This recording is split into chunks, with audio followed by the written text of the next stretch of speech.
आज बेहद ही महत्वपूर्ण और बेहद ही दुखद विषय को लेकर आप सबके बीच में मैं उपस्थित हुई हूँ। जैसा कि पिछले कई दिनों से पूरा विपक्ष इस बात को और इस मुद्दे को बहुत मजबूती से उठा भी रहा है कि नए संसद भवन का जो उद्घाटन होना है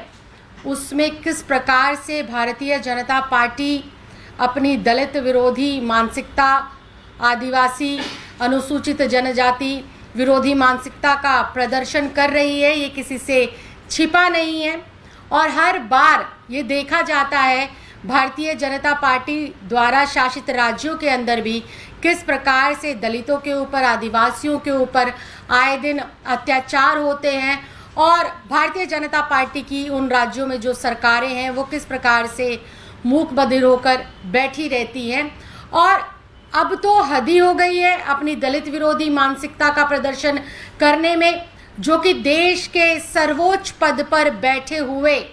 व्यक्तियों का भी अपमान, उस पद का भी अपमान इसलिए किया जा रहा है क्योंकि उस पद के ऊपर जो लोग आसीन हैं वो दलित हैं, वो आदिवासी हैं। जब नए संसद भवन का शिलान्यास किया जा रहा था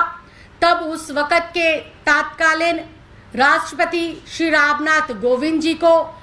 निमंत्रण नहीं दिया गया था, इस बात को दर्शाते हुए कि किसी भी प्रकार के पूजा पाठ में, किसी भी प्रकार के विधि विधान में या शुभ कार्यों में दलितों का उपस्थित होना इन लोगों को खलता नहीं है, इन लोगों को जो है अच्छा नहीं महसूस कराता है। और यही कारण था जब नए संसद भवन का शिलान्यास रखा जा रहा था, नए संसद भवन को बनाने की तैयारी की जा रही थी, तो पूर्व राष्ट्रपति श्री रामनाथ कोविंद जी को वहां से नदारद रखा गया, उनको निमंत्रण नहीं दिया गया। ये एक सोची समझी रणनीति, ये सोची समझी मानसिकता, आज मैं इसे इसलिए कह रही हूँ क्योंकि अब जब उस नए संसद भवन का उद्घाटन होना है, उस नए संसद भवन को का लोकार्पण होना है, उस संसद भवन को जब जनता के लिए और नए सांसदों के लिए खोला जाना है, तब भी मौजूदा जो हमारी राष्ट्रपति हैं, जो आदिवासी समाज से आती हैं, उनको निमंत्रण ना देना, उनके द्वारा उनके कर कमलों से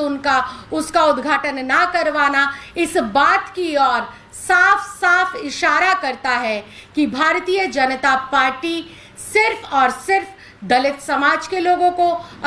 अनुसूचित जनजाति के लोगों को, आदिवासी समाज के लोगों को सिर्फ और सिर्फ एक वोट बैंक समझती है, वोट बैंक के लिए इनको पदों पर आसीन रखती है। लेकिन जब बड़े बड़े उद्घाटन होने चाहिए, जहां पर उनकी मौजूदगी कानून के तौर पर, संविधान के तौर पर और योग्यता और पद के हिसाब से उपस्थिति उनकी महत्वपूर्ण होनी चाहिए, तब उनको वहां पर नज़रअंदाज किया जाता है, बुलाया नहीं जाता है। मैं आज अपने तमाम मीडिया के बंधुओं के माध्यम से भारतीय जनता पार्टी को ये कहना चाहती हूँ कि आज जिस सत्ता में आप लोग बैठे हैं, अलग अलग राज्यों की सत्ता में जो आप बैठे हैं, वो दलित समाज के वोटों से, आदिवासी समाज के वोटों से, जनजाति जो पिछड़े वर्ग के लोग हैं उनके वोटों के उससे बैठे हुए हैं। और आज एक एक वोटर, आज इस देश का पूरा दलित समाज, पूरा आदिवासी समाज, पूरा पिछड़ा वर्ग आपकी इन हरकतों को देख रहा है